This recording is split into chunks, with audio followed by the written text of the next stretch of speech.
Okay, starts to slow down, so I think we can start. Thank you very much for keeping with us also this afternoon. Quite of a nice program.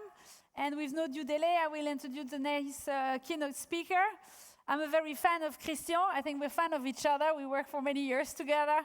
I think Christian has been essential to so many of the negotiation on RDI budget over the years. I think we have to trust him for the next one. And he knows that sometimes we're critical, but we're always positive. So in any case, we are sure that this time again, he's fighting hard for us.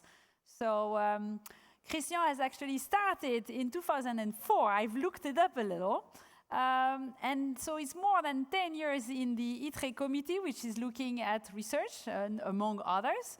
And he has been the rapporteur for Horizon 2020, but also Horizon Europe. And he's now 2 jobs, so it's not even one. I think he gets a double duty at the moment as the rapporteur for FP10, but also co-rapporteur for the European Competitiveness Fund.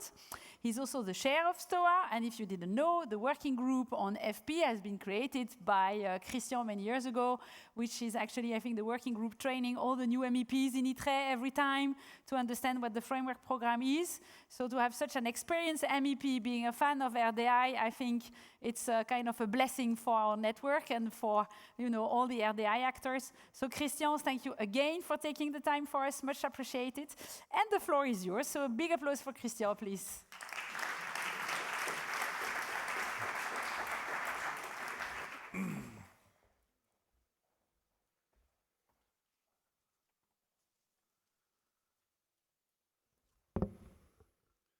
Ladies and gentlemen, dear Muriel, thank you for joining us and inviting me actually today. As always, the timing of EARTO is perfect. We have before us a once-in-a-generation opportunity to reshape how Europe invests in research, innovation, and industrial deployment.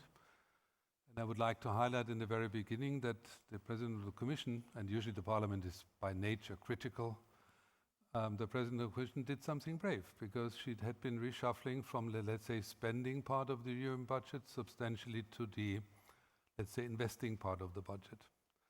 And I think that is a process which is still under fire. I think we should do our best to back her up because the discussions will be complicated. My speech today, or addressing you, is twofold. One is then actually on the program, and as I'm always discussing things with Muriel because she's the only one being prepared for that,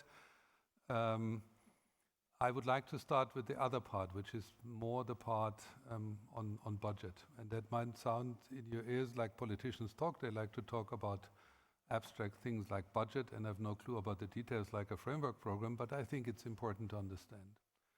So what is happening right now is that I have the privilege that I got 12,000 amendments, 3,000 on Horizon, 9,000 on the ECF.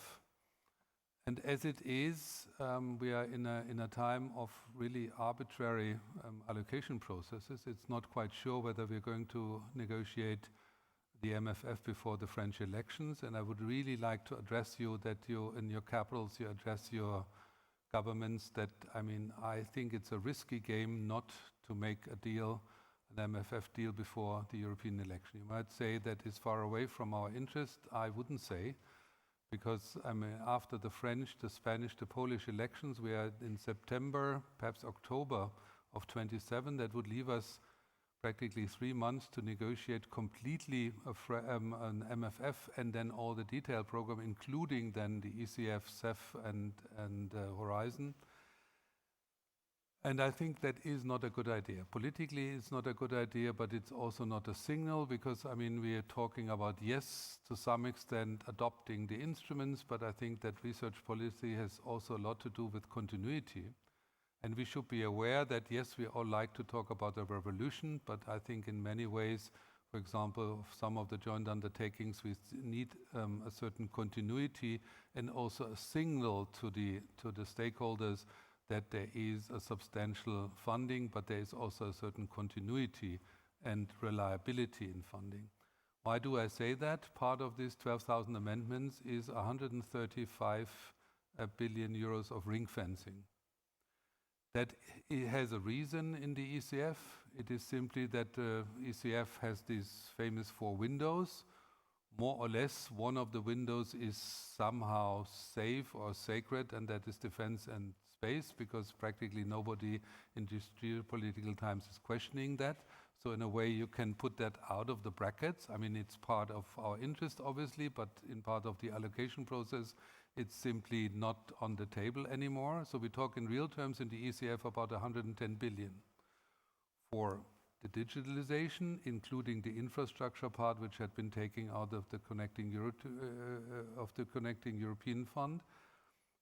Secondly, on energy, and then the third pillar depends on whether you follow my proposal or the Parliament's, the Commission's proposal. But more or less, the third pillar in substance is, what you could call anything else. And this anything else challenge is a big challenge, because the ECF had been originally 11 individual programs where all the commissioners are singing the tune, what wonderful idea the ECF is. The problem is that they're all concerned about their budgets, including their stakeholder communities. So now agriculture came with a proposal of ring fencing 40 billion euro. Health already achieved a ring fencing of 10 billion euros. None of that, by the way, related to R&I interests. Not that there aren't any R&I interest in health, but we talk about more or less structural funding of national health infrastructures. I mean, from tourism to life, you can bet that everyone wants to have a ring-fence budget. I mean, it's the job of politicians not just to present complexity, also present solutions to that. But that brings me to the first point, why I so stubbornly, and the majority of the Parliament is so stubbornly insisting on a Horizon proposal, including a budget for the second pillar. And this is, I mean, believe me, I'm doing for now 23 years. I mean, it had been mildly with my gray hairs. In real terms, I'm in the ITRE committee for 20 years, and it's even the 4th program I'm negotiating. But I do that also annually in the budget committee. And so far, I've never seen in an annual budget procedure that there was a proposal from the Council to make the budget of the R&I programs higher. It was always that when trouble was ahead, Ukraine facility, supply chain crisis, and whatsoever, R&I had been seen as the source of flexibility, if I put it mildly. So, I mean, if we look to the ECF, I think from a budget point of view, I think we should be all united to insist that there is a dedicated 175 billion euro budget for that. I mean, the Parliament is asking for more. Whether that is realistic, it's hard to tell, but if you look to the frugal member states, I think there is a certain, not openly outspoken understanding that in terms of global competition, the geopolitical general situation, it would be a good idea to have a substantial upraise of the European R&I budget. So in a way, that leads me then to the second part. I mean, is that a good idea to give the 100 billion, which would be potentially in the second pillar of Horizon, to give it in the ECF? And this has nothing to do with the methodology question. It has simply something to do with the question, do you give something, what you have, or you lost something where you hope that you get something back? My humble, and that's really not reaching intellectual heights of an R&I conference, but my simple experience over the 23 years is it's better you give something into something than you hope that you get something in return. And that is the first finding for the Parliament, and also my plea for you. We really have to fight for a budget. How that is then instrumentalized, how we merge that, how we use that in a cumulative way, that's a second question. But if it's gone, we are part of an allocation process with an not foreseeable outcome, and most likely, I have to say that the R&I battalions will politically not the strongest one, because you don't tend to riot, you don't usually set the parliament on fire or European institutions, and so there's a certain comparative advantage for the agriculture sector. Secondly, then a short reflection on why we need to reshape also the European funding landscape. I think the Draghi report was unsparing in its diagnosis. Europe spends significantly less R&D than the United States, and not to speak about China, but that is not the root cause of our competitiveness problem. And we talk about a competitiveness fund, interestingly, not even defining what competitiveness is. So the first task, and I think that should be also in the interest specifically for RTOs, is to define in a competitiveness program what is actually competitiveness. And that is, I'm a poor economist, this simply productivity of companies in global competition. And if we don't establish that, although it might be directly related to R&I interest, you don't have a clear intervention logic, because then under competitiveness you can declare that healthy farmers are also a contribution to the European competitiveness. So in a way, these two issues are linked by simply saying what could be the overarching definition of the two funds, and this is productivity and competition, but clearly defined and not in a blurry way. Secondly, our top R&D investors are in Europe automotive firms. In the United States, they are technology companies. And you can't simplify that, but on the other hand, you can't ignore that. So in a way, we have to have an understanding that we have to base our competitiveness in Europe on more than a few. And that is basically why I think that Europe's competitiveness problem is not just one of scaling technologies, it's a structural renewal question. So, and structural renewal requires more than incremental invest in what already exists. And I do know that in an audience like that, you're cooperating with a lot of big corporates and so on, so I'm on relatively thin ice, but let's be realistic. I mean, we hadn't been given Mr. Aguillon Nobel Prize for nothing. It was a blunt analysis, and it's shared by the international investment markets. I had been in Davos, I had been recently to an investment conference in Colorado where the big VC capital fund had been present. And what was their analysis for Europe? Diversify, help your startups, help emerging technologies. You really have to get out of that relatively static situation. And I mean, if you look to Porsche, and I don't want to blame companies, but I mean, in five years from now, it was one of the most profitable companies practically in the world, based on an electrification strategy.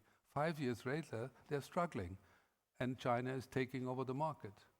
So in a way, I mean, this differentiation and that idea that we have to force the new technologies, new entrepreneurships, new startups, I think it is not something which is an abstract discussion. It is a prerequisite of getting Europe more competitive than it is.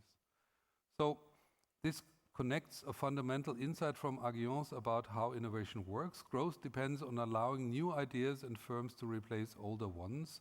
And it doesn't mean that we don't want to protect and we don't want to work with the incumbents, but we are too slow in innovation and we are too weak in balancing incumbent industries and the newcomers on the block. And why is that important? If you look to the recent rating of the OECD on R&D spending in industry, under the first 15 highest spend on R&I is one European company left. The first three, the American big three, are spending more than the 30 ones following altogether. So in a way, I mean, we have a challenge ahead, and we should be realistic for that. So when we make it impossible for failing activities to give way to emerging ones, we preserve the very static structure that Draghi diagnosed. It's not an argument for abandoning the European approach to collaboration and ecosystem building, but it does mean we must resist the temptation to design our programs around preserving existing industrial structures alone. We need to scale those technologies that enable structural change, not just technologies that are strategically convenient. This diagnosis directly shapes how I approach the legislative work for us, and I think I have a solid majority for that in the Parliament. The Commission proposals on Horizon Europe and the ECF were designed to address the short-term needs. It is an allocation process, because if you have a governance practically which is obsessed by the allocation process, I think we are going to fail. We are going also to fail in terms of the strategic perspective, because we have to start now.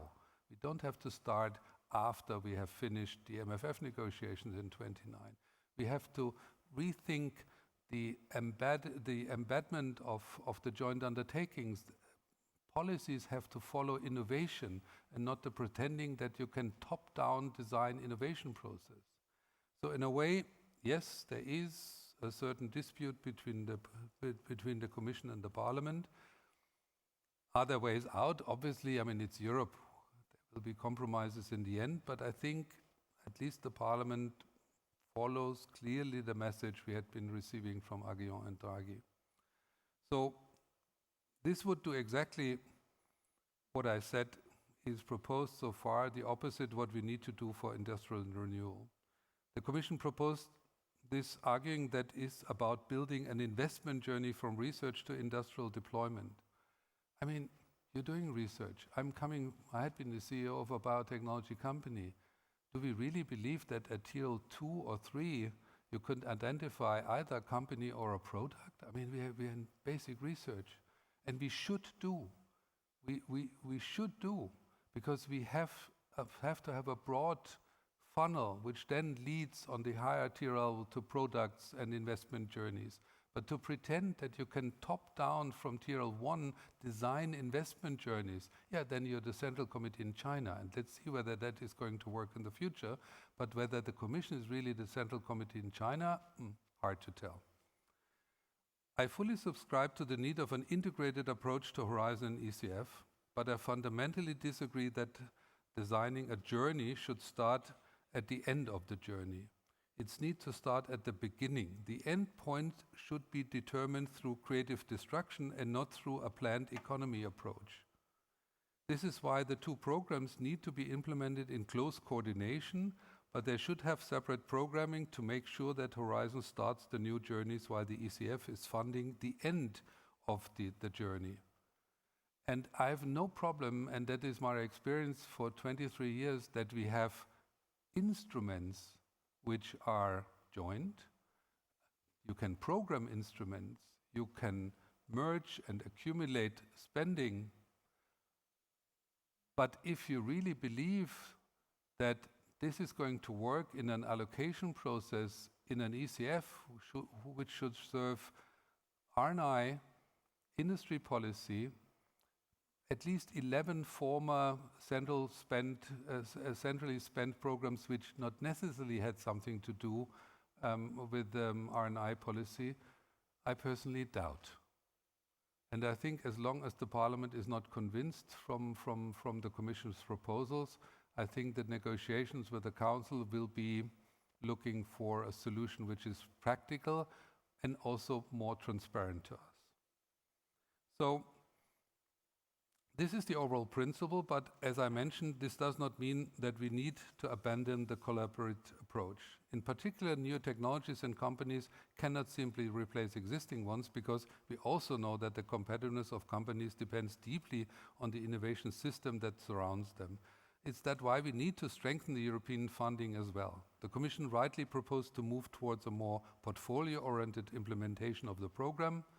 I think it's crucial, and we need to take this even more serious than what is in the Commission proposal. We need a content-based orchestration of the development of new European innovation ecosystems.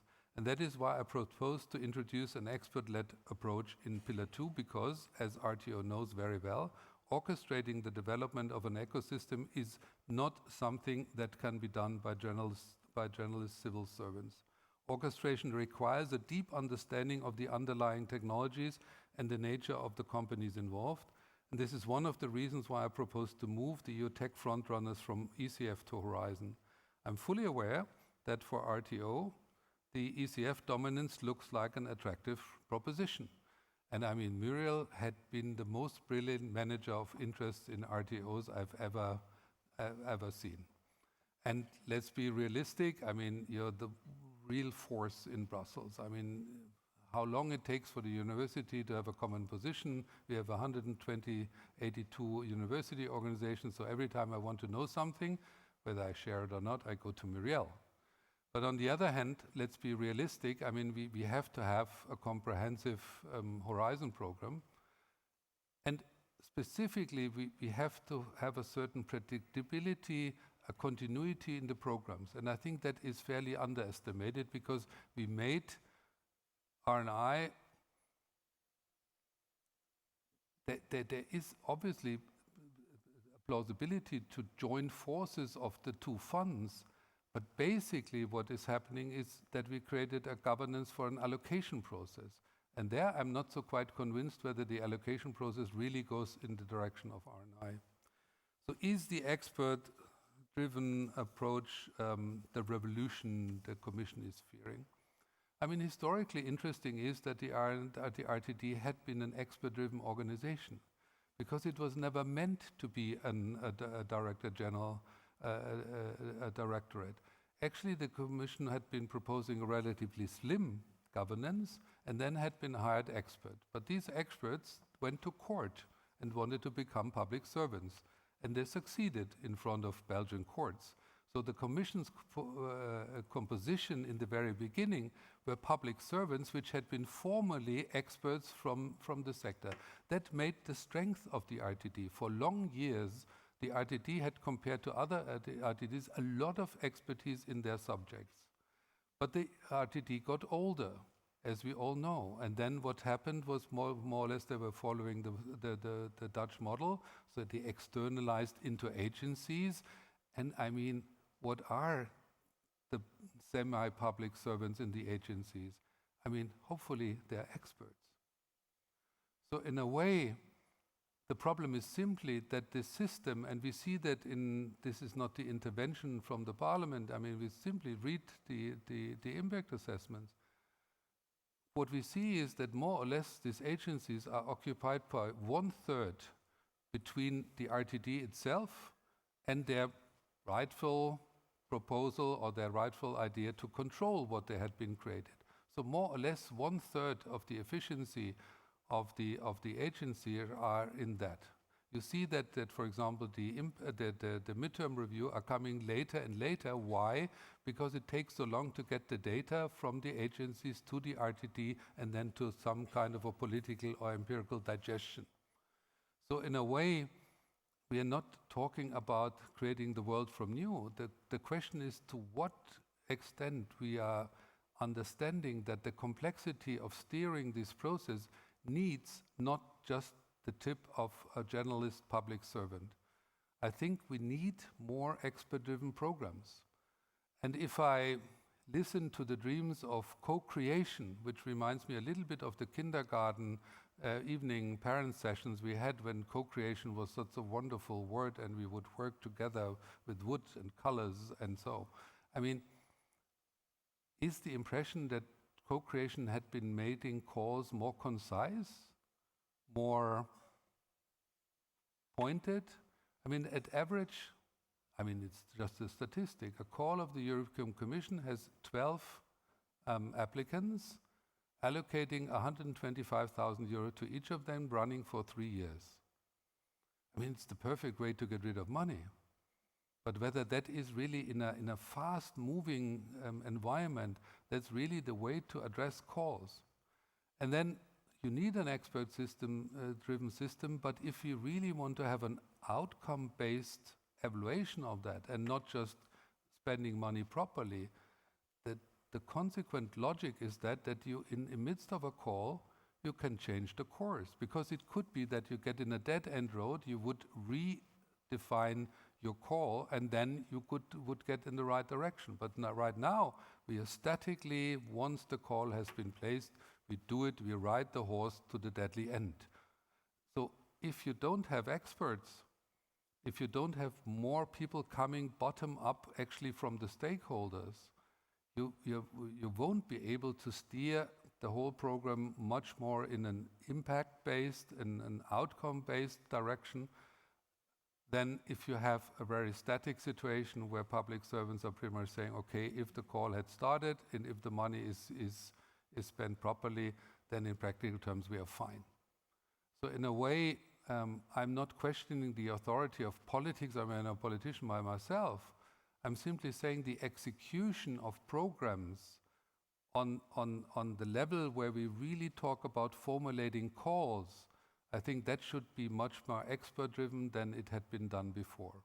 And I think that is also to the interest of RTOs, although one of your privilege, I have to admit, and Muriel doesn't say publicly, I mean, to some extent, the RTOs are writing their own proposals themselves. So in a way, you have a comparative advantage, but that is not foreseen in the regulation in practical terms.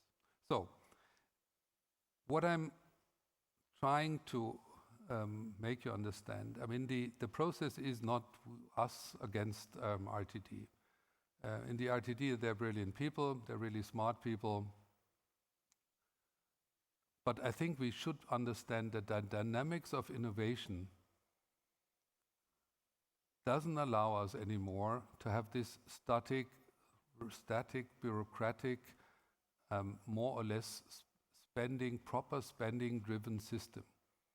We really have to think what we're going to do. Whether we're going to start, for example, with a pilot on that in the running program, which would be a suggestion, and then see what comes out of that, and then look for how we are going to implement that. That's all open question. I mean, internally, the Commission does already mock exercises, as we all know, so they're testing what they're pretending. It will be a process where, although we haven't even formally reached a position in the Parliament, but there are already negotiations between us and RTD on what could be lending zones, obviously also with the Council, because my worry, to be honest, is not so much that we don't find a solution in practical terms. My worry is simply that we got run over by the budget process. And I don't have to remember you. I mean, I had the privilege to have a German Chancellor who was really interested, Angela Merkel, in research. I talked to her before the head of state's dinner, before the decision on the last MFF. Before dinner, we had 120 billion euro. After dinner, we had 85. Yeah.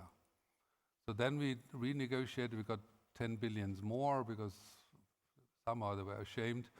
But in a way, I mean, we should be aware how arbitrary this process became. So my plea in the end is, first of all, we really have to fight for that. It's not given.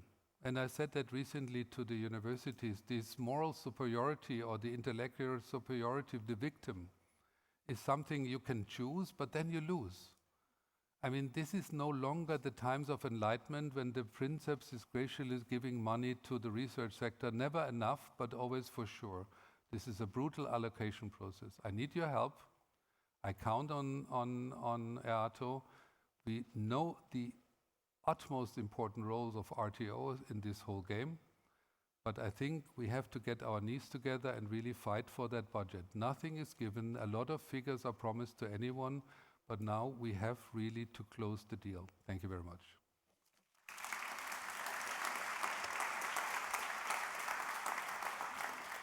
Maybe just one question, because there's no expression of time and you have to run. So we have to help you for the budget, very much listened to. When can they do? They have CEOs of, RTOs here. I hear the French are blocking a little because of their election, so maybe to the call to the French members, but the others, who should they talk to? Because the discussion is not so much in the Ministry of Research, but it's much higher. No, my worry is simply if we have to have an MFF before the French election. I don't want to go into details of the implication, but a budget process after the French election might definitely not benefiting technology in R&I, believe me. That will be then a deal which is done by other criteria. And so my plea is really, don't stuck just staring to the negotiation process. It's really now up to the capitals to decide that we're going to do that before the French election, because otherwise I'm highly skeptical that a process will be shortened dramatically and driven by other dynamics will really benefit us. Whereas before the elections, I sense that the 175 billion proposal by the Commission is not unrealistic. And secondly, that we find a way to use in a clever way, together with the ECF, these funds in a cumulative way, that we really could have the bazooka we need to change the innovation processes in Europe. That would be my plea. So, some jobs to do together, I guess. Thank you, Christian, again, very much.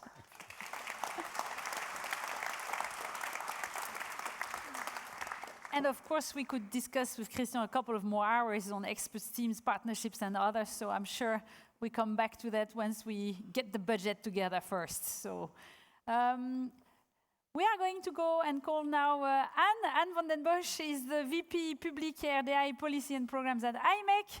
And we also have Alexandre, CEO of Multitel, one of another member in Brussels, that will manage the next session. And Christian, you asked what we could do and between the two programs, and even if they are separated, we have quite a lot of ideas. One of the examples is the pilot lines we did on microelectronics. They are going to discuss this and show a little bit how RTOs worked, but they worked together, integrated roadmaps, sharing infrastructure, aligning national budgets, and so many others. And I think they had a big job, and some of those on the stage have done a great job for those ones. So, Anne and Alex, the floor is yours. Okay, thank you. Thank you. So, good afternoon, everybody, and welcome to this panel. This will be discussing the role of RTOs in supporting industry and scaling up technology. Yes, so yeah, for the past years, you know, EARTO and Michiel specifically has been mentioned a couple of times, but overall also the whole EARTO people and the EARTO community, of which a big part is here, have been like instrumental in putting like technology infrastructure on the European agenda. So, well, we had a big role in strengthening and the innovation, the competitiveness, and also, which is a topic of increasing relevance, the strategic autonomy of the EU. So we have now a strong network of open access infrastructure, but the question that has been raised this morning a lot and this afternoon is this enough? Are we ready to scale the technology to a level which we haven't had before? And while we had a lot of success, we're still lagging behind. There's been, several mention of numbers around, VC funding, around the number of scale-ups we are able to deliver, and also number of very big companies. Because one thing that's always remember is like there's only been one company created in Europe over the last 40 years, which is worth 100 billion plus, and that's ASML. So that's the only, big tech company we have in Europe, while the US has many, many more. And so scaling is relevant because to get to that level, first you need to be able to scale to hundreds of millions first, and that's a challenge. So the question is, as we move, is we need to be further and stronger in a number of strategic domains, and for instance, we need more integrated and larger scale infrastructure, like the pilot lines. That is where the CHIPS Act pilot lines come in, and I hope you all had. That you all visited, the 3 booths which were at the entrance of the venue, that were the 3 pilot lines of Imec CEA-Leti. And these pilot lines, they will enable companies to bring technology to a higher level, and they will bridge the gap between lab and fab. But at the same time, the pilot lines are not the only part of the European story, because Europeans' real strength lies in the broader ecosystem of infrastructures, design centers, and competence centers. So the key question of today is, how do we make this all work together as one coherent system to truly enable industrial scale? And for that, we have invited 3 experts, which I would like to call to the stage. And we're pleased to welcome Pierre Chastenet, who is head of unit of Microelectronics and Photonics at the European Commission. And in his role, he's directly responsible for shaping the European semiconductor policy and implementing the EU Chips Act. And with more than 20 years at the Commission across areas such as cloud, data, and digital policy, he will bring the strong perspective on how European policy and governance can enable industrial scale-up. And then we would also like to get Patrick to the stage. Patrick Bressler, Director for International Cooperation, Emerging Technologies and Innovation at the Fraunhofer Microelectronics Group, has a background as a physicist and extensive experience across Europe, US, and international research system, including leadership roles at Fraunhofer Brussels. Welcome.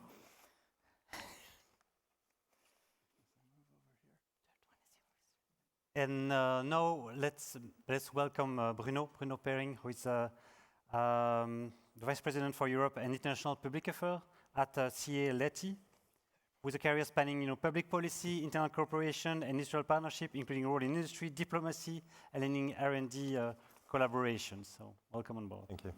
Voilà. Perhaps we should sit. You can sit.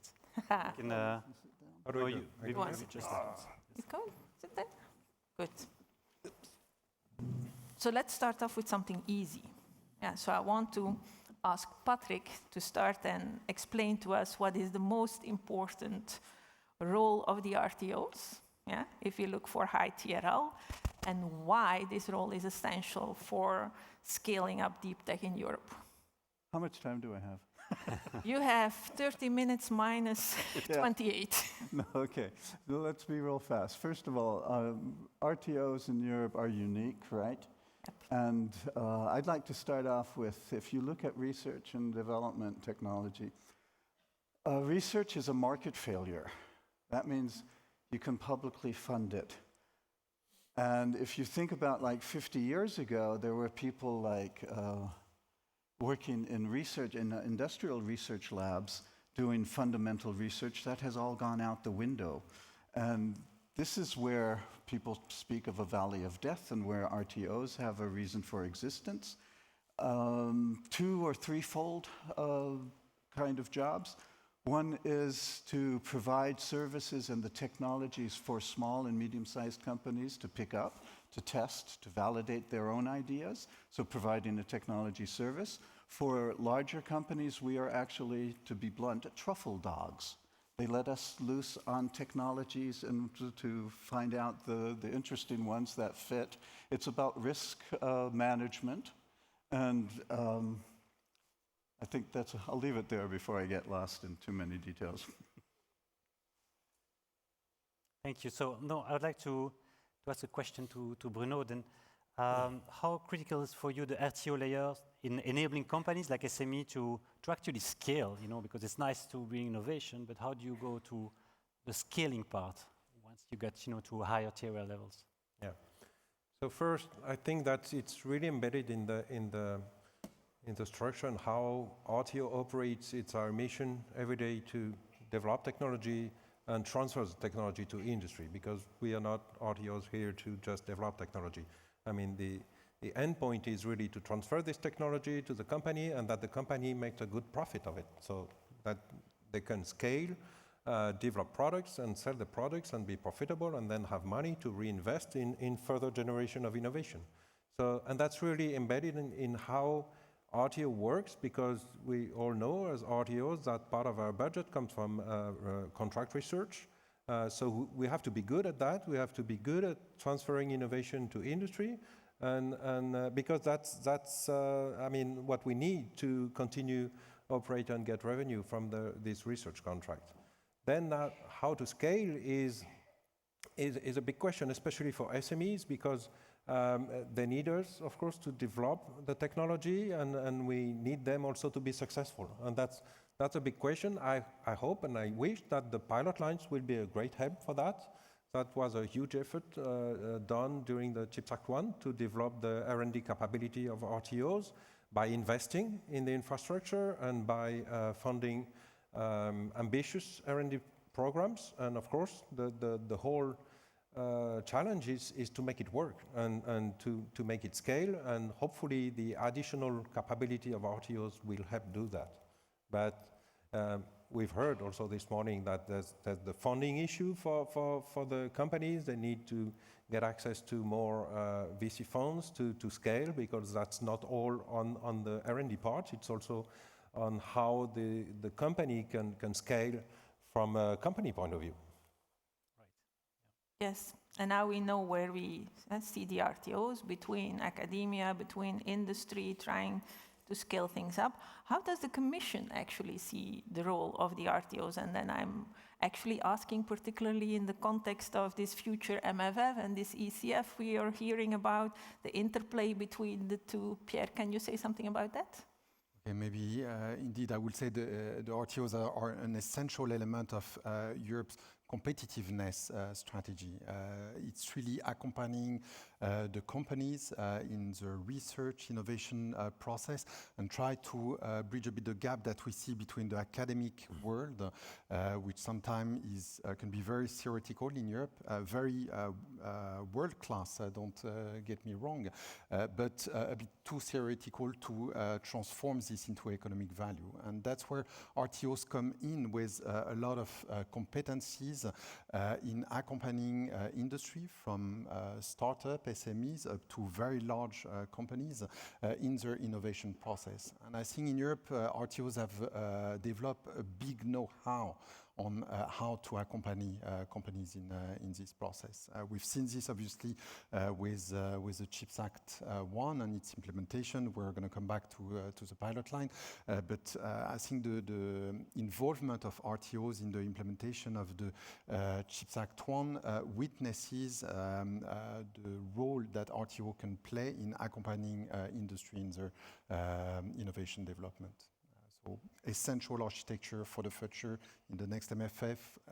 The boundaries between FP10 Competitiveness Fund, just bouncing quickly on MEP's Ehler reaction, I think this is very blurred. It's a bit of an artificial construct from the Commission point of view. Of course, we need program with certain rules, but again, the way we have implemented this in CHIPS Act 1 hopefully has appeared seamless for industry and RTOs. I challenge you to tell me where the money came from in financing the different pilot lines. So hopefully we've been successful in hiding that bureaucratic complexity to focus on the end goal of what RTOs are really supposed to do. Again, accompanying industry in their innovative development. Thank you.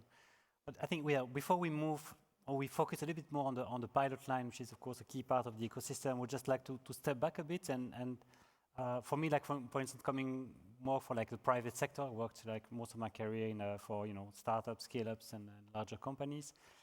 I discovered a large bit of the EU ecosystem in terms of technology building blocks, including the JUs, the pilot lines, of course, the TEF, the EDH, the AI factories and antennas, for which we are actually partnering with Imec to bring that to Belgian companies and beyond.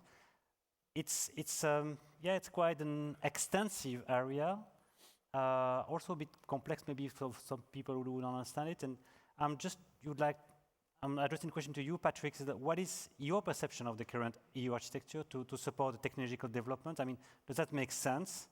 And what could be improved? And how can we better play as RTOs and maybe your RTO in that area? All right. Big question. Yes, the architecture in the European Union is kind of like an organic animal that has grown over 50 or so years or 40 years. So I'm not really going to criticize that and say there are limbs that shouldn't be there. No, it's fairly well, if you look at it, the continuity is there. It's grown out of the 27 or so national interests, and the Commission and the Union, the way I see it, they have to pick up on the majority emphasis and impacts that the member states actually want and move forward on that. And looking at that, I'd say the architecture is what it is, but to move forward, it's really, the European problem is creating critical mass, no matter what, if it's in venture capital or in companies or whatever. And there to come up with a prioritization that is not simply flat horizontal, but more structured thematically also, with centers of mass distributed in Europe and not trying to share everything. That is something where I'd say that's the way forward. So not looking backwards, I'm looking forward. Thank you. Another question to Bruno then on the EU tech ecosystem is, there's of course a bunch of opportunities I think for lots of players, but also constraints, right? And we know when there's been efforts I think on the Commission side towards simplification. I think they're going further with like more lump sum projects I heard. But what do you see as the biggest challenges when it comes to adoption, and especially by SMEs who are traditionally less present in some of the programs like Horizon Europe? Yeah, so I will talk on a semiconductor perspective because today, EARTO, not everyone is involved in semiconductor, but there is some specificities into this area where we rely on very expensive infrastructure. So one of the big hurdles is that we have to sustain the cost of these infrastructures, and it makes it quite challenging, let's say, to be accessible especially for SMEs and startups, because the cost of running this infrastructure and the cost of accessing these infrastructures is still for many SMEs too high when they need it. So that's one of the constraints, and the way the research is supported.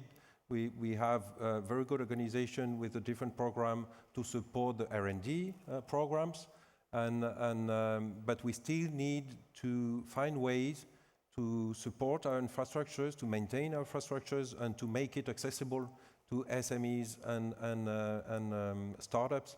And that's very challenging, and that's probably all RTOs, especially in semiconductor area, knows this perfectly. That's very challenging every day to keep it as accessible as possible. And what could they do then to make it easier? What could the Commission do maybe to make it easier? I mean, what has been done, maybe we will go into that just afterwards, but pilot line was the first good response to that by putting some money also for investment, not only for R&D, and that's also challenging for the question even after that what should be done in next MFF. We should continue to support this pilot line that we started. I answered the next two questions. Yes, which is good, but I'm going to pose them anyway. So we discussed that the AI gigafactories, the factories, the ADH, there are a lot of things, yeah. But then there were also the pilot lines. Pierre, why were the pilot lines set up? Well, if we look at the first CHIPS Act architecture, obviously a big priority for the Commission was to re-establish quickly manufacturing capacity in the EU after the COVID crisis. We were facing major disruption in the supply of key semiconductor for European industry, automotive sector. So it was obviously a priority to bring back manufacturing capacity, but mostly on mainstream technologies for our user industries. But it would have been a missed opportunity if we would not have projected Europe into the future, seizing the opportunity of the first CHIPS Act to invest into an area where we have the competencies and support the development of research infrastructure to maintain the long-term European innovation capacity in semiconductor. That's where the whole idea of the pilot line came from, that not only do we need to invest in manufacturing, but also in upstream research and innovation, and anchor very strong research infrastructure in Europe, capitalizing on the capacities of the RTOs.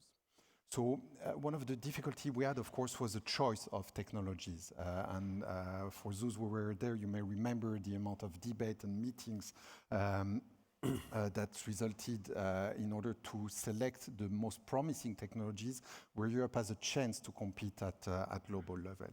And I think we've done a quite good choice, accompanied by the RTOs, of course, but also accompanied by industrial players. So below 2 nanometer logic, hosted by Imec, the fully depleted silicon on insulator, hosted by CEA-Leti, wideband gap material, hosted by the National Research Council in Italy, the heterogeneous integration and advanced packaging, hosted by Fraunhofer, and lastly, the photonics between TNO and ICFO between the Netherlands and Spain. I've just name-dropped 6 RTOs here, but there is a dozen more that are involved, and that was the second big challenge that the Commission had, and I must say, in close discussion with the RTOs, but we're very glad of the outcome, is that every pilot line has been built by a consortium, not by a single RTOs, and we have helped through the building of the pilot line, the cooperation among RTOs, each bringing their respective competencies, their capacities in the setup of those very large-scale research infrastructure. So this has been quite of a challenge, but we have helped to develop real breakthrough in cooperation instead of competition between research technology organizations.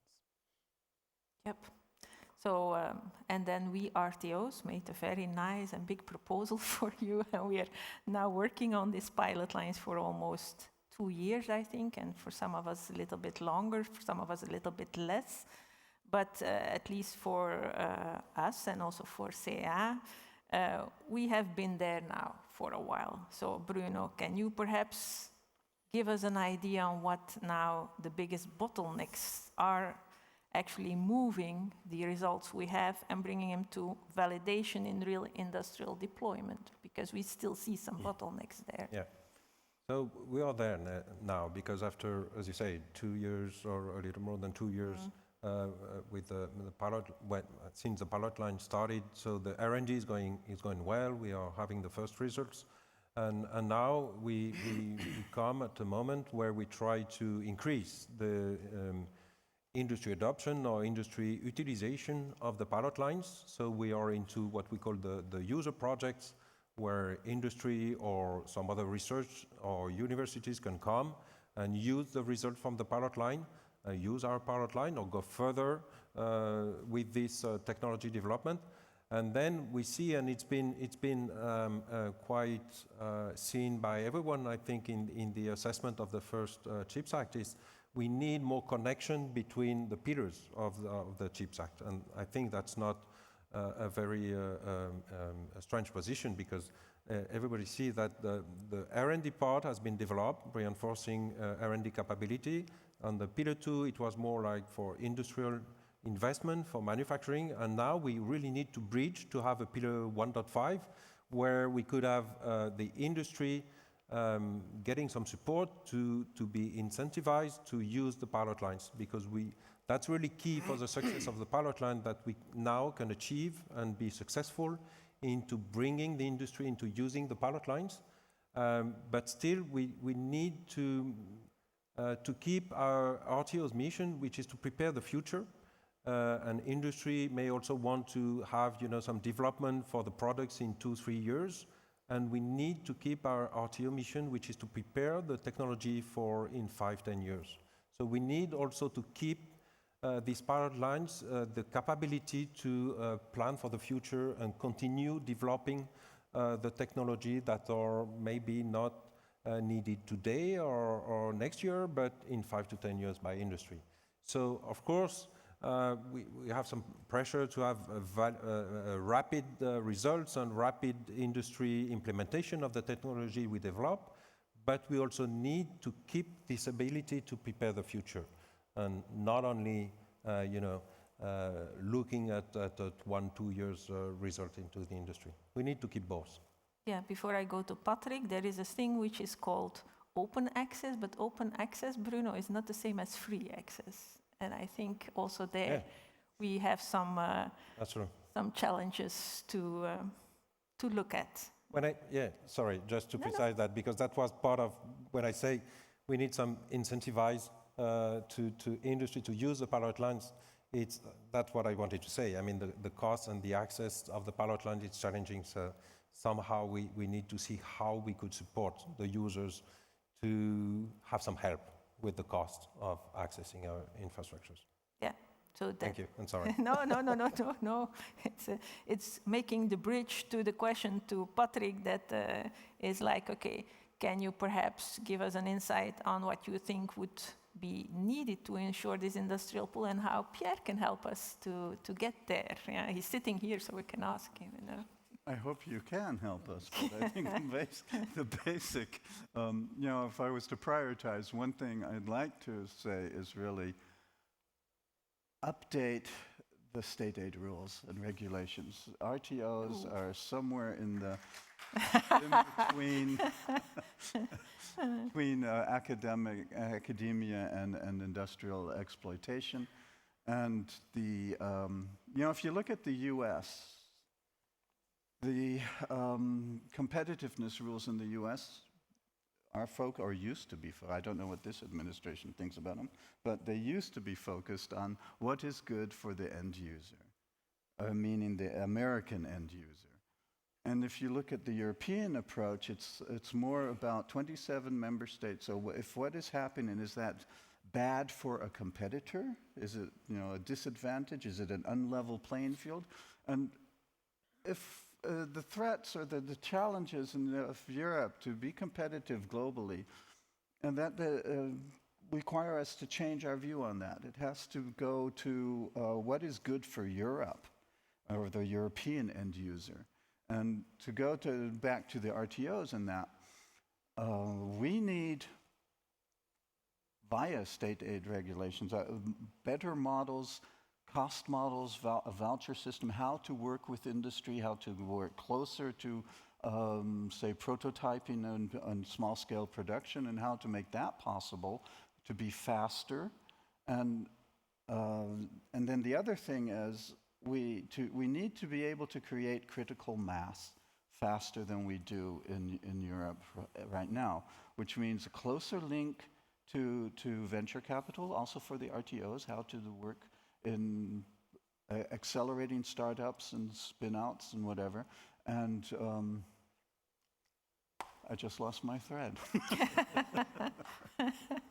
Okay, I think in essence, what you're also trying to say is that we RTOs are more and more being faced with challenges of combining European funding with national funding, and that, of course, is the source of where this state aid frustration comes from, and I think it's not only on our side. But of course, in the CHIPS Act, next to the pilot lines, you have the design platform, you have the competence centers, you have a lot of things that are moving at the same pace or not at the same pace. Yeah. So if the pilot lines are seen as the backbone, then what should act as the nervous system connecting all this broader infrastructure landscape together? And is there a role then for the partnership, in this case the CHIPS joint undertaking, to play? And that's one for Pierre. Okay, thanks. Let me come back on a few points before I get into that question.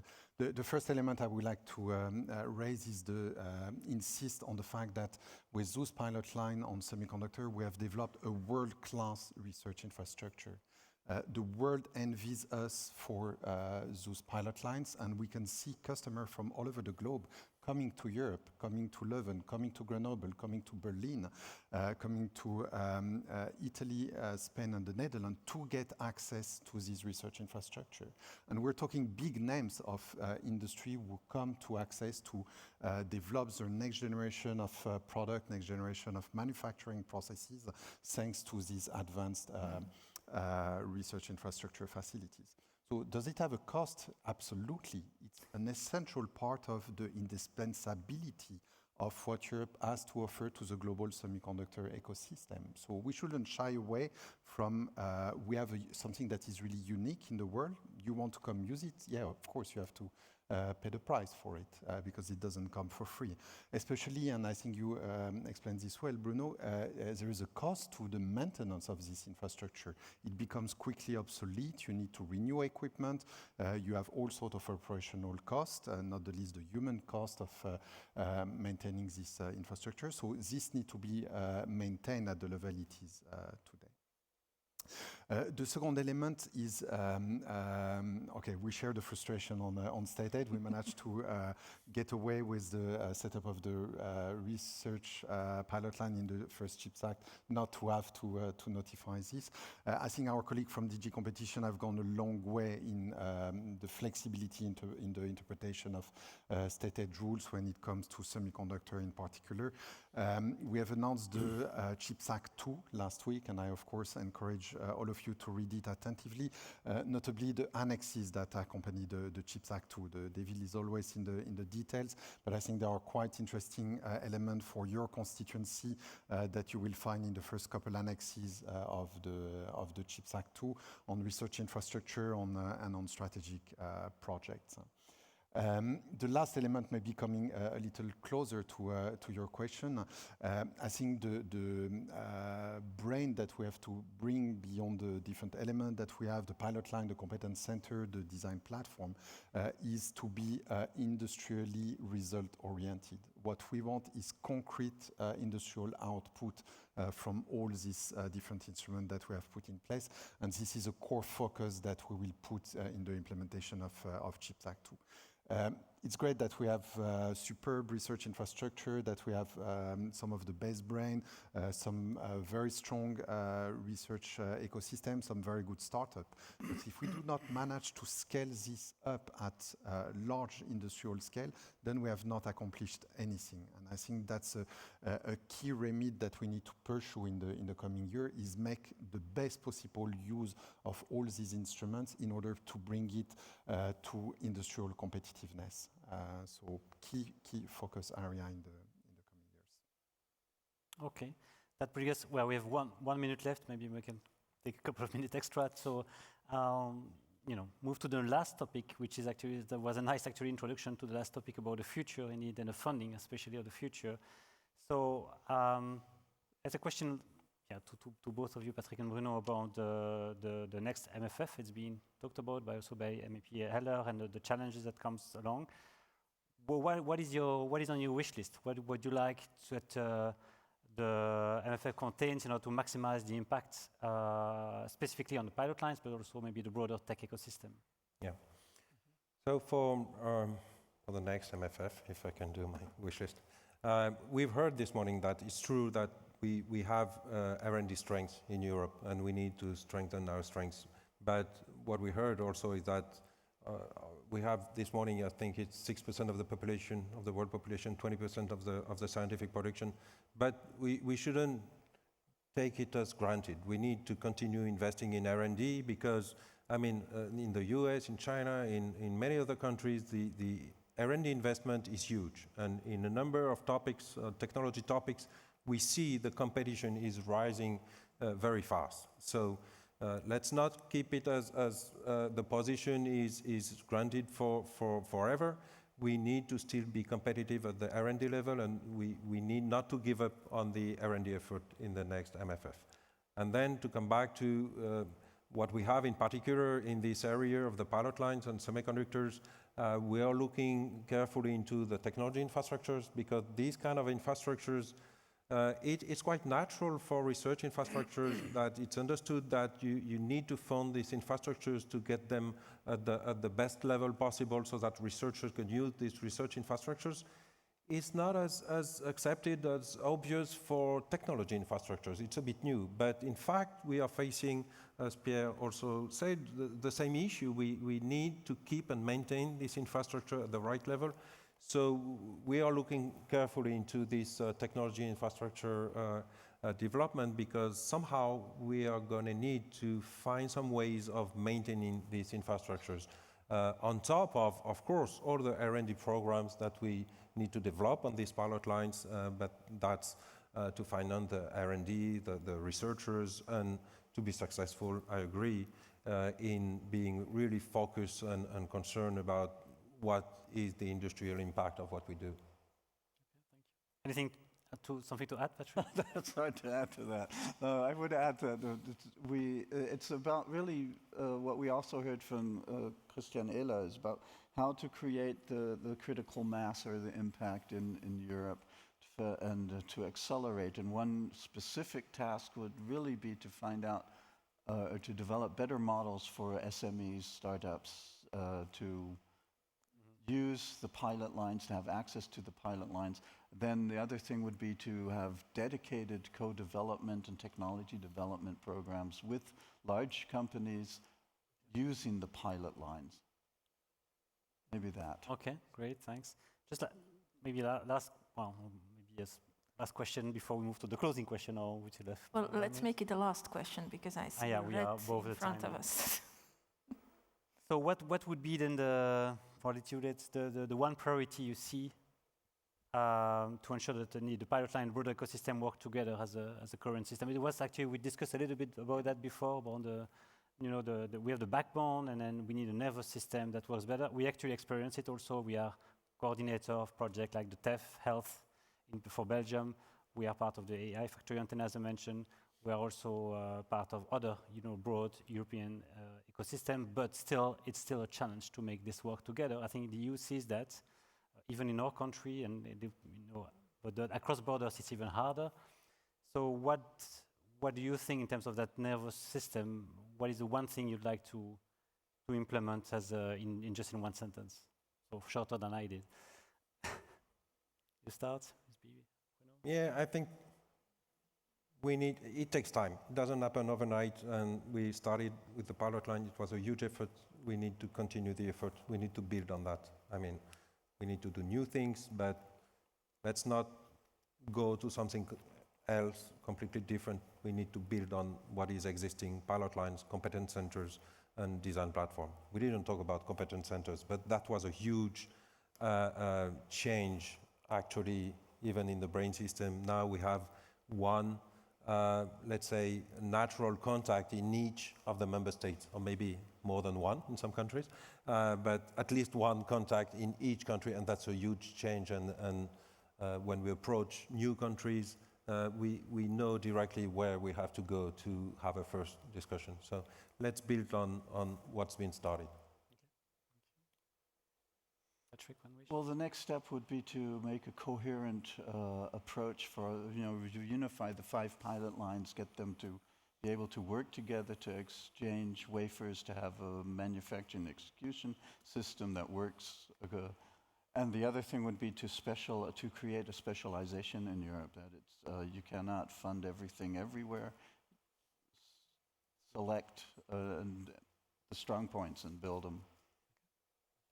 Pierre, maybe the last point to complement what Patrick just said, the user centricity. I think it's extremely important to understand the demand of novel application, not do things bottom up, but also look at what the end user need and how we can integrate the different capacities that we have through different research infrastructure, pilot line in the case of semiconductor, to respond to those user needs. The ultimate goal is to stimulate the competitiveness of our user industries, automotive, defense, health, energy, cloud, data center, AI.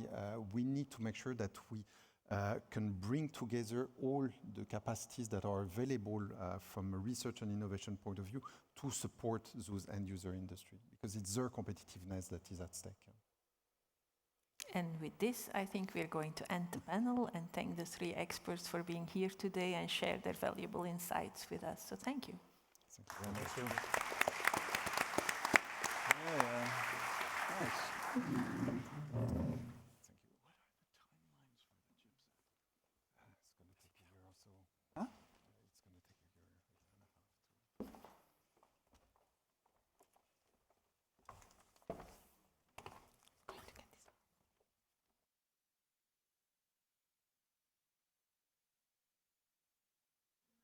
So I have to walk out there. So now we're going to have a session after the Imec session on the role of RTOs supporting industry and scaling up with the tech with the pilot lines. We're going to have the VITO session, and I'm so happy to have Nils, the head of incubator and acceleration at VITO, that will present the session on RTOs, de-risking tech and deep tech startups. So Nils, the floor is yours. Thank you. Thank you very much.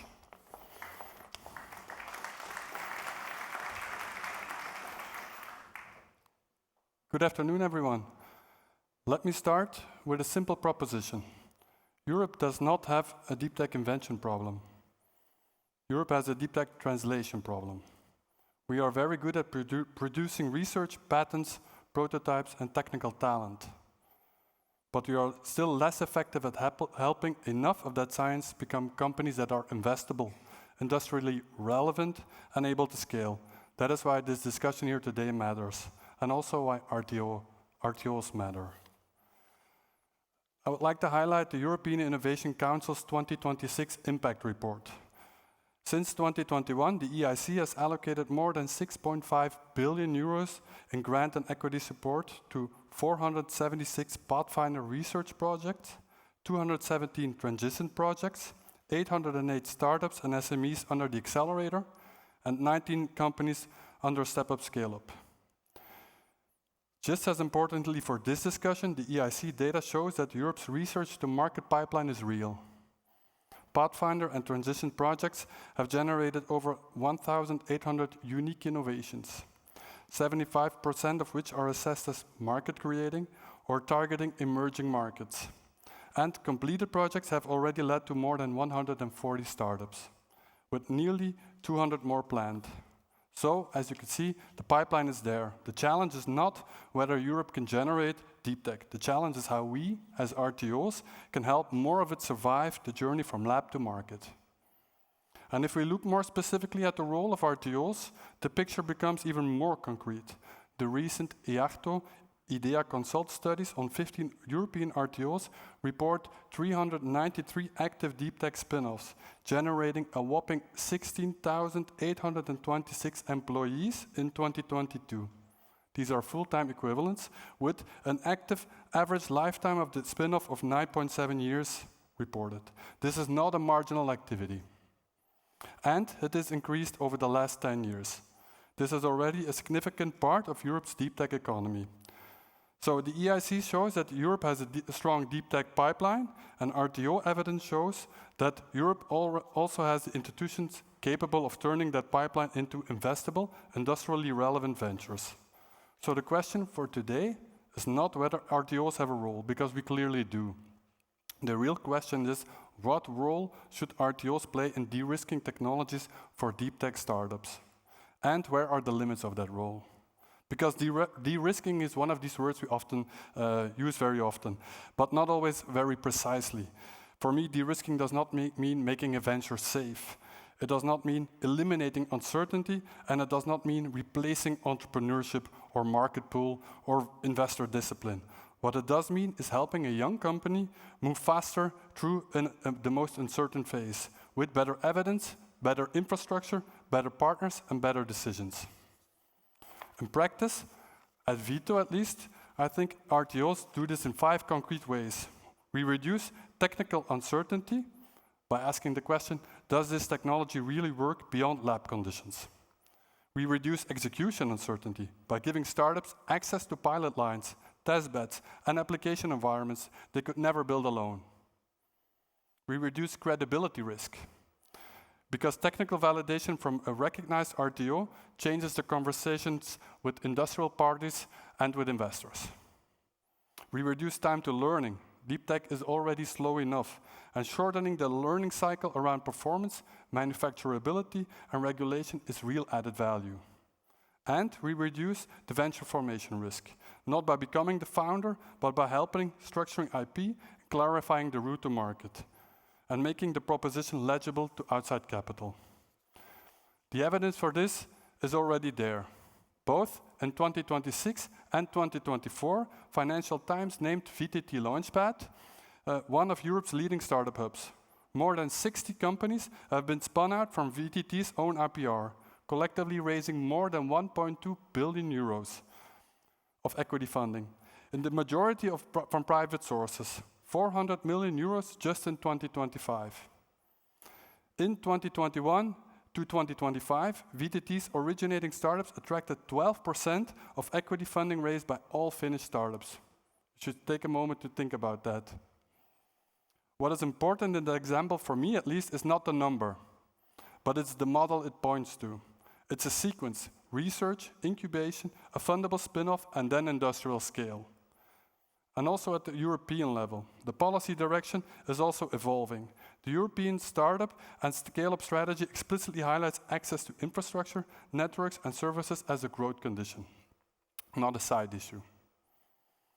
And the 2026 EIC work program is also moving in that direction, with simpler access to funding, faster processes, and easier access to customers and partners across Europe and beyond. The European Innovation Ecosystem Work Packages also recognizes an important role for RTOs, and therefore has launched specific calls aimed to embed RTOs in the innovation ecosystems across Europe. So I think that the opportunity is clear. The European Commission should not see RTOs as only technology generators. They should increasingly see RTOs as part of Europe's execution layer for deep tech. Not replacing markets and not replacing founders, not replacing investors, but by making it more likely that strong science can become credible ventures. That's why I'm very happy today with this panel discussion. And I would like to invite Koen Maartens, CTO of Vandermeersch, to the floor, because he will also co-moderate this panel with me together. Thank you, Koen.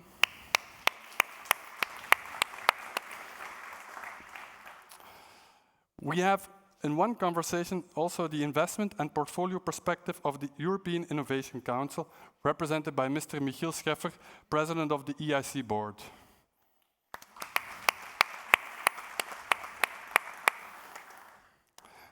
Also, we have the practical institutional perspective of one of Europe's leading RTOs, represented by Mr. Kali Harki, President and CTO of VTT.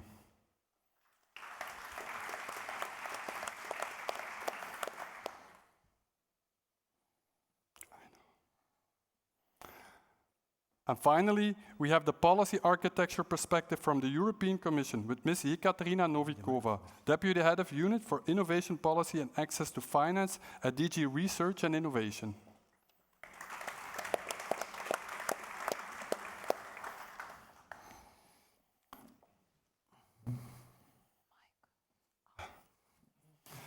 So, without further ado, let's turn all of this into practice, seeing the time constraint that we have. Thank you for being here.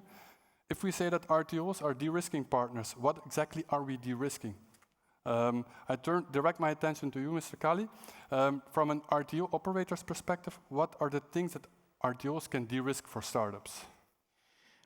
I think the introduction from your side was already, thank you very much for that, and telling a little bit about VTT. And I think it needs to be a very holistic way when we are talking about de-risking. Quite often, somebody's asking me, it's about the technical de-risking, and then you are talking about infrastructure, piloting facilities, but that's only one part. Obviously, it's a very crucial part, so that we can de-risk the technological side of it and look at, does this also work in a bigger scale, and so forth. But I think there are many, many other things when we are actually in our launch pad, we call it the launch pad, when we are supporting our startups. There are many other things. One of them being that we start immediately to look also with the entrepreneur and with the team, what kind of earnings logic would be feasible? What is the market looking like? So taking all the commercial topics also and starting to sparring the entrepreneur and already on that side. That might even change a little bit what kind of a product we want. So that's a loop that actually it's not only, it will be an iteration of that one. Then actually we are also in a very early phase taking the finance side, the VCs. So we are not only looking that the VCs are there just to finance, but they actually have very good insight to the market. They know what kind of companies have been succeeding. So already that kind of a sparring is also a very important part. But from my experience, I think the most important is really to build the team and to support the startup, the entrepreneur, to really build a team that can really succeed. Because there will be many, many challenges ahead, and they need to cope with that one. And we are actually orchestrating that team building.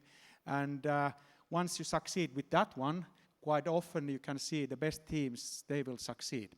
So it's a quite holistic way when we are de-risking those startups, not only the technological side. Thank you for that. I turn my eye to Mr. Scheffer. From the EIC side, what do you see as the biggest added value from an RTO? Because from where I'm standing, from the moment that the patents are filed at the RTO to the investment that has been made from the EIC, something short of a miracle happens. How do you see that? Well, I would like to quote someone who was Monday in a debate and said that you need a city to raise a scale-up. So the RTO is often a major provider of spin-offs, but not the only one, because any startup will claim that they have a PhD from a university. They have been working with an RTO. They often have an experience in a company.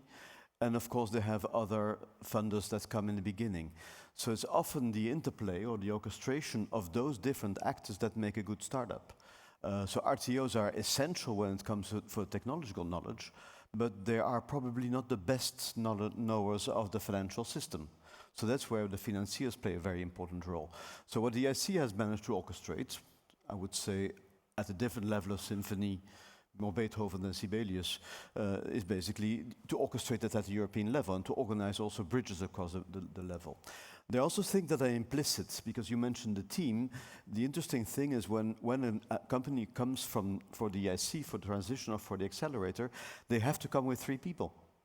We don't fund sole entrepreneurs. The EIC funds teams.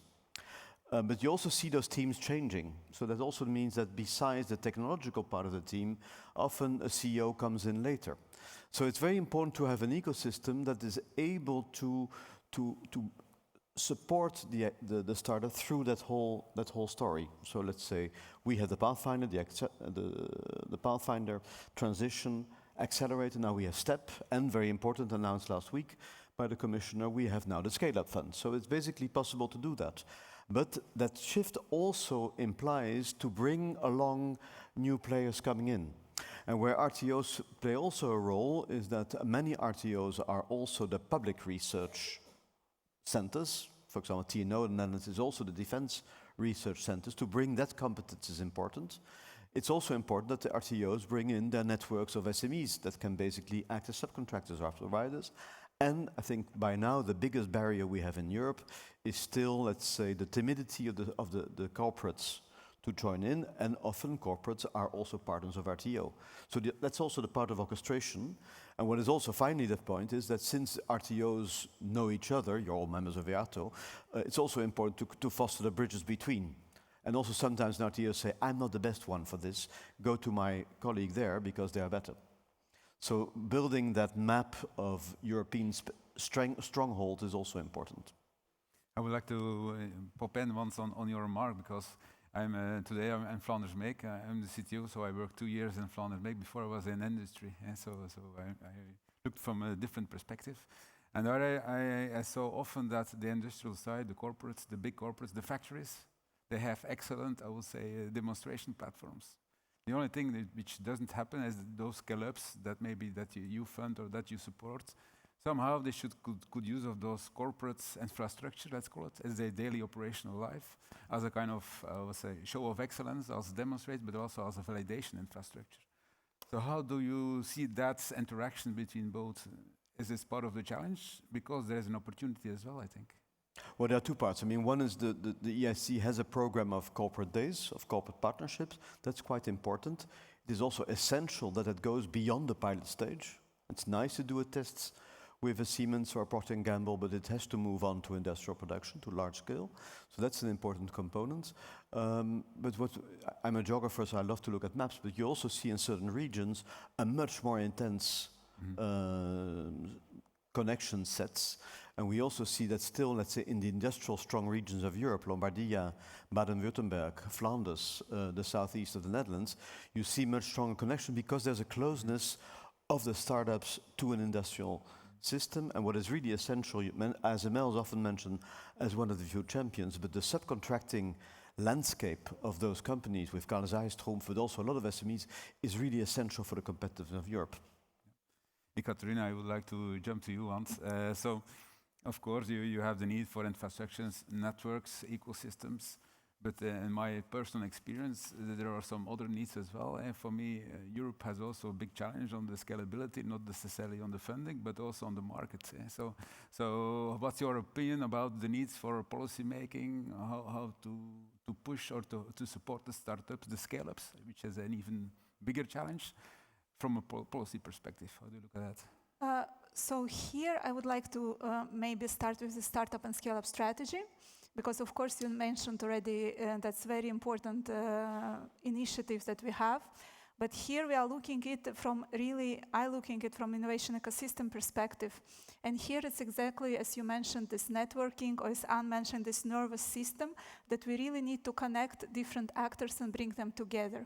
I think this is like really extremely important. And also what is important and what I heard in the previous session, it's indeed, it also had to be connected on a very clear rules and understanding. So first of all, the actors, for example, if we are talking about the startups, first they need to know what is available. And sometimes what is missing at the European scale, we still do not know where, for example, this specific startup should go to. So maybe they know at the national scale, but not maybe on European scale. Then once they're also looking for these connections, they also need to be very clear on what rules and what are the rules and what are kind of accessibility. We were talking about research in technological infrastructures, about the RTOs, and it shouldn't be for free. I'm not arguing that it should be for free, but the rules must be very clear on what rules, for example, the very early stage startup could have access, for example, to the research infrastructure. What are the conditions? Very simple contract, like very simple rules, and of course, ideally, the same set of rules across Europe and not very different sets of rules. So I think this is something that we still can work on together, and that's something that we can really improve in Europe, if I'm just taking one thing. And maybe also in relation to the startup and scale-up strategy and also different initiatives we are now bringing forward, also very important in relation to the RTOs, it's also experimentation. This is, again, something extremely important, and this is a field where I think RTOs could play the major role. We, of course, are talking about initiative of the regulatory sandboxes, but we also other experimentation spaces, like living labs.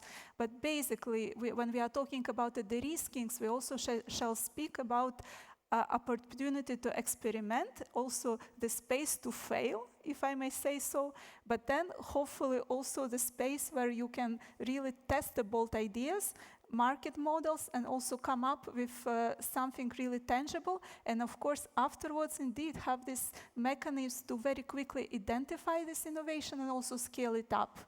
And again, I think very important, again, the networking and having this also specific people who are able to identify this, because again, when researchers are working on their own research, they might maybe not be there, but sometimes it's very important to have these special connectors and this type of people who are really thinking a little bit ahead on what we can do with this specific research, specific innovation. If you have a patent, maybe we should bundle these patents into portfolio of the patents. Where can we sell it? Where we can offer it to what industry? Maybe this corporate, maybe another. I mean, this must be this thinking behind, and also what I see also from the, market side or the ecosystem side, there are this kind of specific people. It's really the people issue that must be available, they must be accessible, they must be known, who actually are the best in orchestrating that all this process is actually moving forward.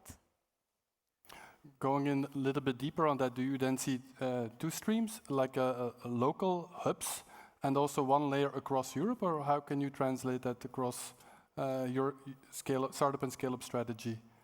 Well, I'm very much fan of this place-based approach, because I do believe that we cannot really solve this very complex situation, and it's actually nowhere in the world we can solve this situation with having one central, super hub or super, national hub or something like that. We need a lot of things, what I see from the experience and talking to the innovators and how they bring actually the technologies to the markets, it never happens with only one connection, with one support, or with one funding mechanism. So of course, we're always trying to simplify all these funding mechanisms and all these accesses to the stakeholders.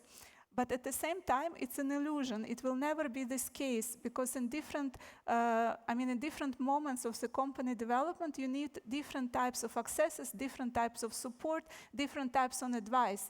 And if I, as like, for example, Latvian innovator, maybe in the very beginning, I would need really local-based, very small hub who could just provide me small advice and small advice where I should look, or maybe some very minimum seed funding to let me going, or maybe to making a step, because I'm not yet excellent, I'm not yet able to compete. I just need a little bit to support to figure out where I am. But afterwards, of course, we are having this ambition under startup and scale-up strategy, having this really the top startup and scale-up hubs, where once technologies are evolving, the companies are evolving, they really would be able to help these really excellent companies and really to enforce their competitiveness, and also all of them to go on the global markets, because it's actually also our ambition. We are still quite small on European level, so if we are talking about a real success must happen on the global level, originated in Europe, but going out.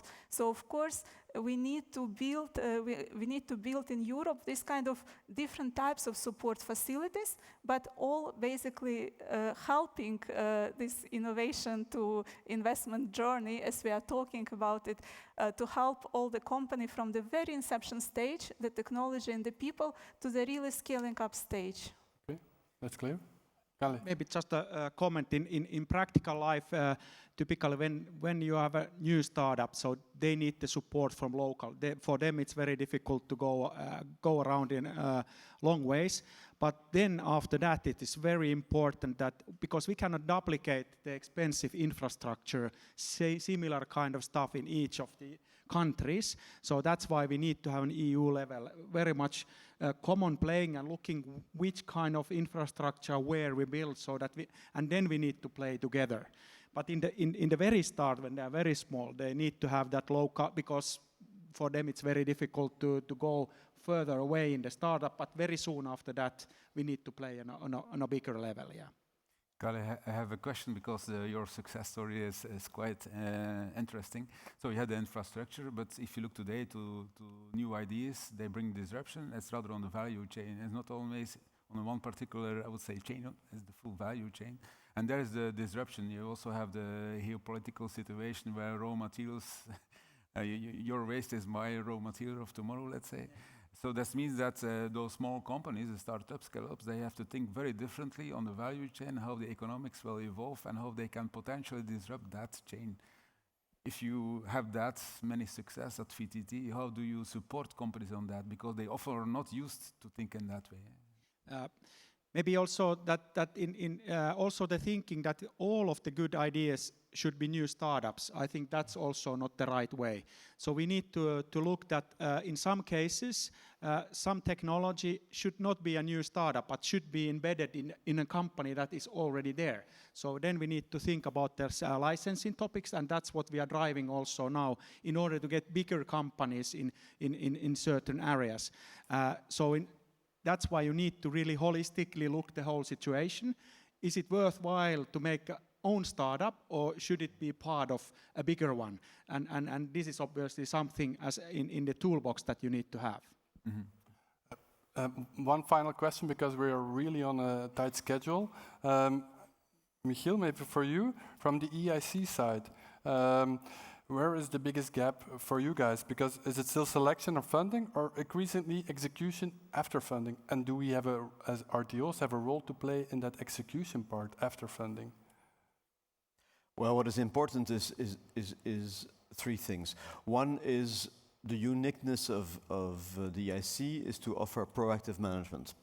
So basically an active management of portfolio, and I know that the commissioner see that as a very important condition that, let's say, we are not only funding but also monitoring actively, and one of the instruments we have for that is the program managers.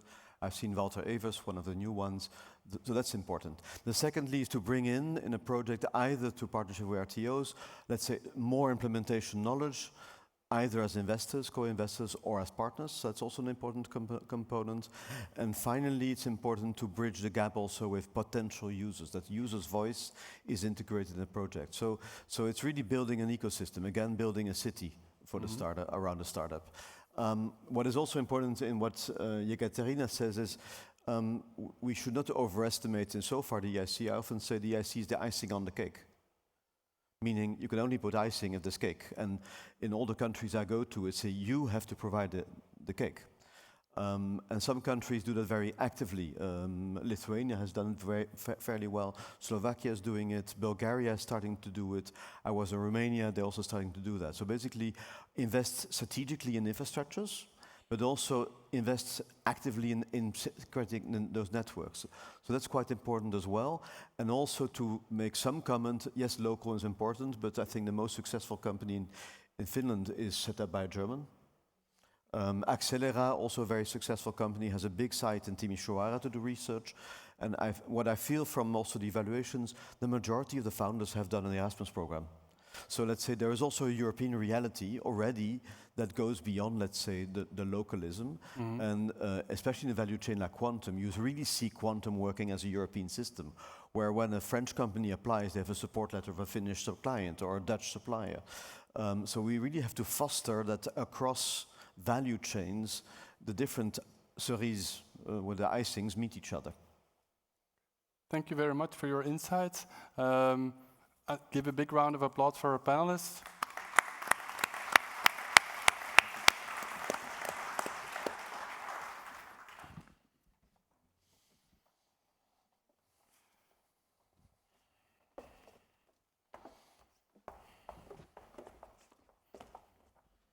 We're taking vote with Jesus on who will go on stage, but I get the great pleasure to welcome the Commissioner Zaharieva. I think with no timing to lose, Mrs. Zaharieva will have a keynote and then Jesus will close. So thanks for coming and taking the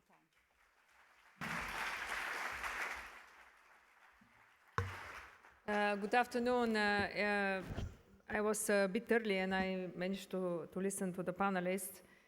They raise a really important questions, and one of it is how we create ecosystem. And actually, last Friday, I was holding my second youth dialogue in my home country. It was on the startups, and one of their proposals was actually exactly in that direction, to have this ecosystem, and because very often, as you Ekaterina said, it's a lack of just information and a lack of some small knowledge that they can really be provided very easily if they have information and access to the culture, to the people who can coach them.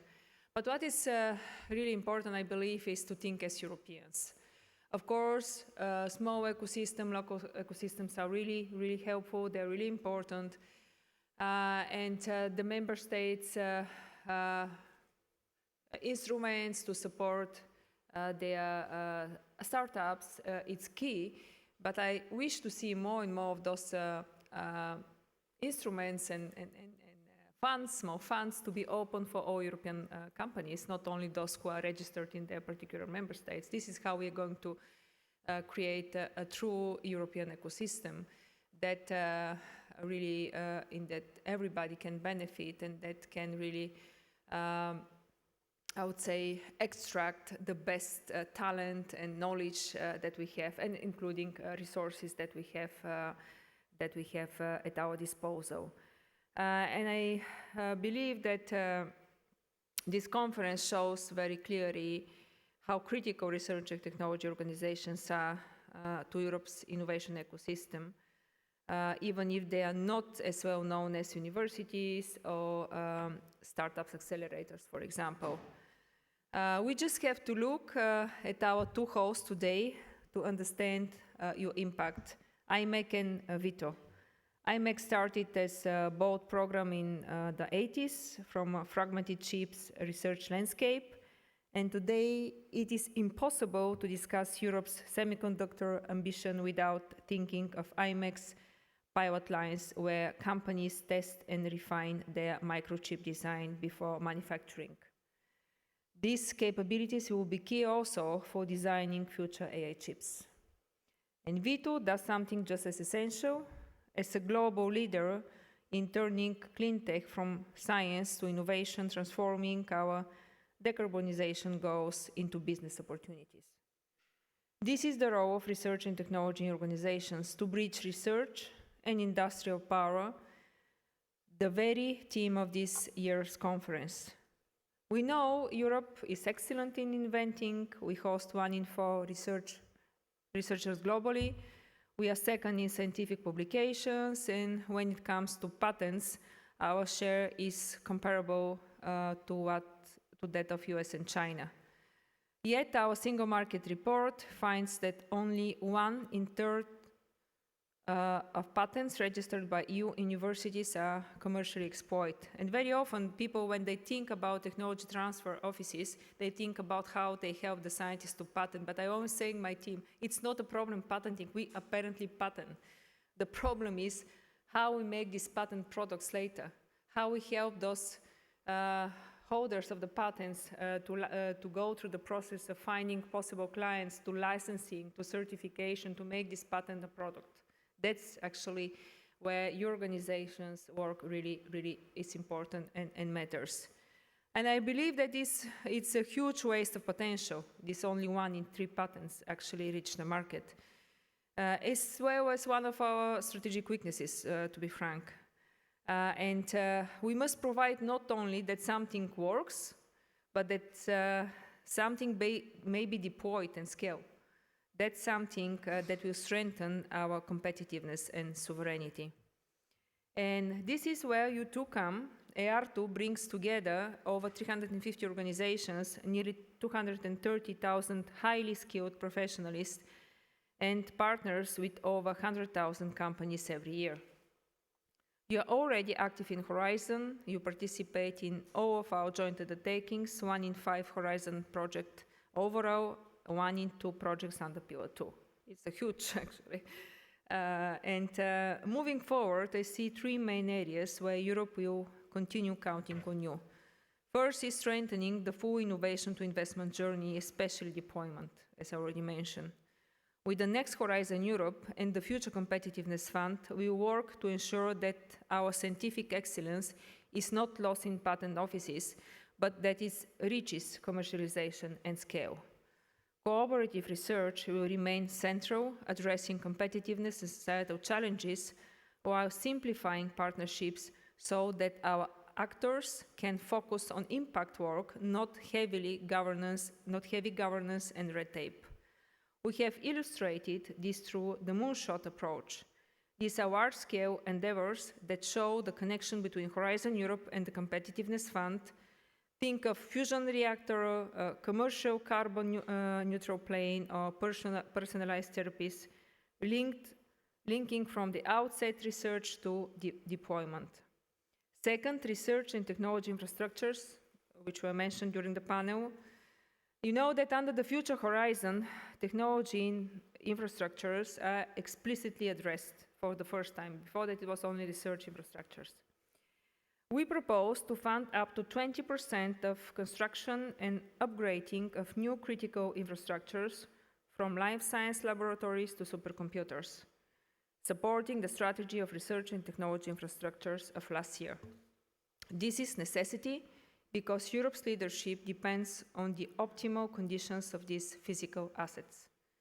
Beyond investing, we must also improve access to what already exists, because too often SMEs and startups tell me that accessing these infrastructures is too expensive or complex, or very often both, unfortunately. We will soon introduce a new charter of access of industrial users to research and technology infrastructures to make access simple and more predictable, and to link and expand existing services. And I count on your support to apply it in your work. Third, tapping the potential of dual-use tech. The global context changed, and we cannot afford to turn innovation into both competitiveness and security for Europe. Those of you coming from Central and Eastern Europe and also Northeast, part of our union, see firsthand how important this is, not only for the future, but for the immense present of European security. This is why we propose to open the Next Horizon Europe to dual use by default, and I welcome the new European Defence Research and Innovation Network set up by several EARTO members. This is exactly the direction we need. Ladies and gentlemen, to conclude, let me congratulate all the winners of your innovation awards. You show concretely how research and technology organizations contribute to our competitiveness, from energy efficiency to data analysis and clinical trials. So thank you all, and let's keep working together to strengthen European industrial and technological leadership, our sovereignty, our way of life. We have to, if you want to keep our way of life, we have to boost our technology sovereignty, our competitiveness. So I really rely on your support and work on that. Thank you so much.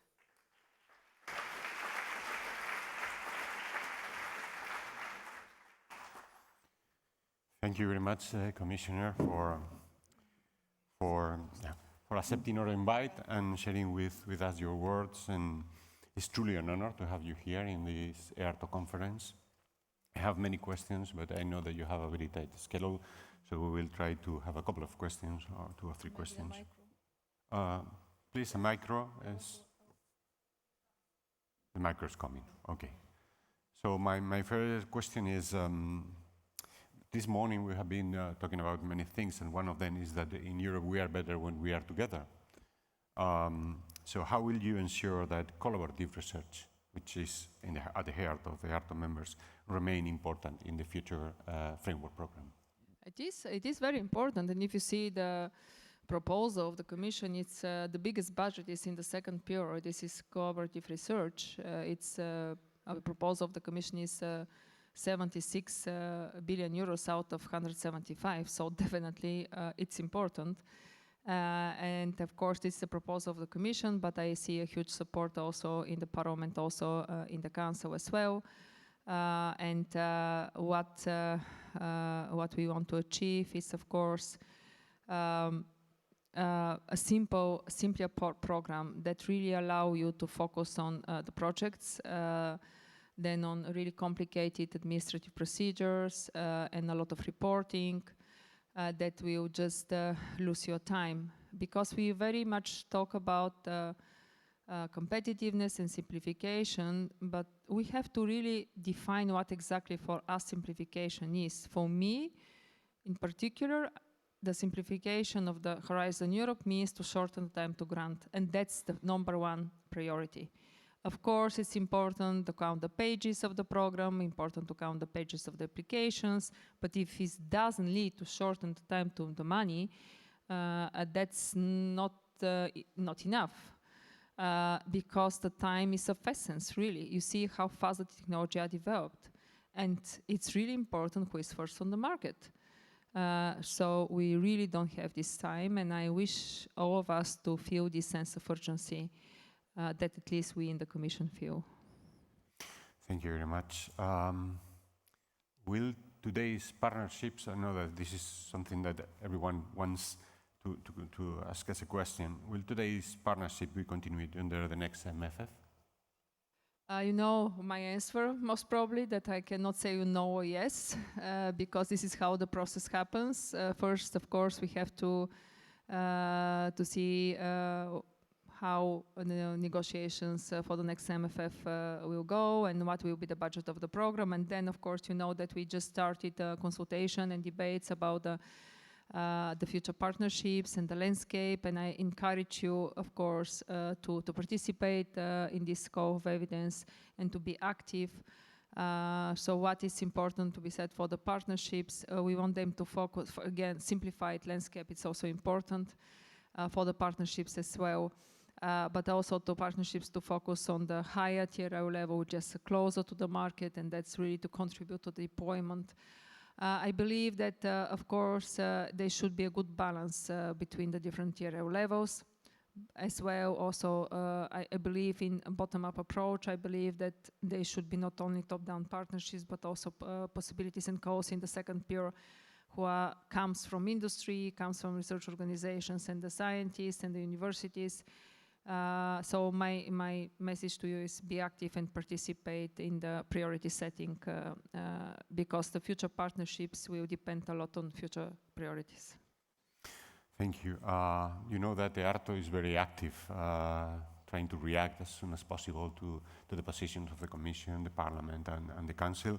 But it's because we care. It's because we try to help. So how can RTOs help the Commission in both shaping and implementing the next MFF?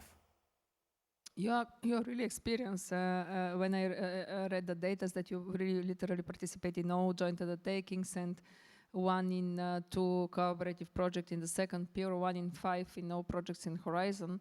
That means that you have a lot of knowledge and a lot of, I would say, also lessons that you learn during the process, what works well, what not, what you want to see improved, what you want to see kept.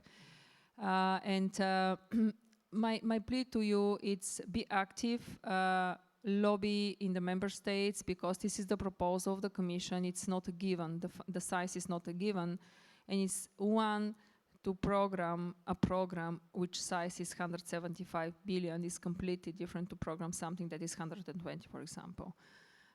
You know our proposal for the moonshots, which very much, I think, close to what you do. And it's exactly, you can see your role here.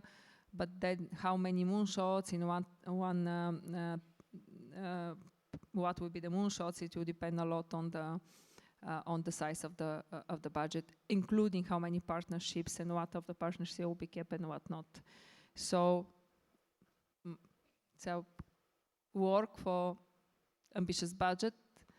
That's number 1 plea to you, because of course our counterparts, science and innovation ministers, are very much in favor, but then you know that the budget is and the size of the budget is decided from many finance ministers and prime ministers. So please don't lose focus on the ambitious budget on the program. We talk a lot about research and technology infrastructures. And in general, member states are supportive, but I believe that they're still not decided this possibility to finance up to 20%. I'm saying up to 20% of the construction cost of very expensive and complicated infrastructures, which none of the member states is able to afford alone. So that's something that I don't remember one of the panelists who said, but I very much agree with what he said. It's not possible everybody to do everything. It's too expensive. And honestly, even if that can afford, should we invest this money to have everywhere the same? If you can just connect each other and allow transport access to these infrastructures, I think it's much better invest money to focus to make a mapping and really to develop those mapping of infrastructures that all of us need in the whole in the whole union. And that's something that is still under discussions and I would say not decided exactly. And what is really important, and then not to lose focus on simplification, because simplification is not a slogan. It's something very concrete. Everybody likes simplification, but if we reintroduce articles and provisions that actually not allow us to simplify later, then simplification will remain only a slogan. So that's the 3, of course, and then when the implementation starts, hopefully this is the beginning of January 28. I hope we are not going to lose any time, because as I said, time is of essence, and the program will start immediately as of 1st of January 28. We will rely on your ideas of how we really implement the program.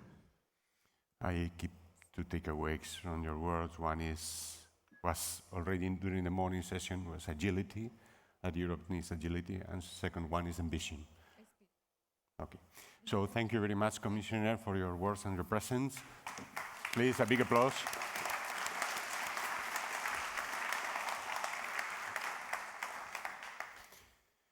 Okay, we are reaching the end of the annual EARTO conference 2026. It has been a pleasure. I would like to say thank you very much to all the EARTO members and to all the guests for you are the backbone of the success of this event. Also, thank you very much to VITO and to Imec for hosting the event just today, but also yesterday. And thank you very much to all the speakers, the panelists, the moderators for sharing the knowledge and the experience during this conference.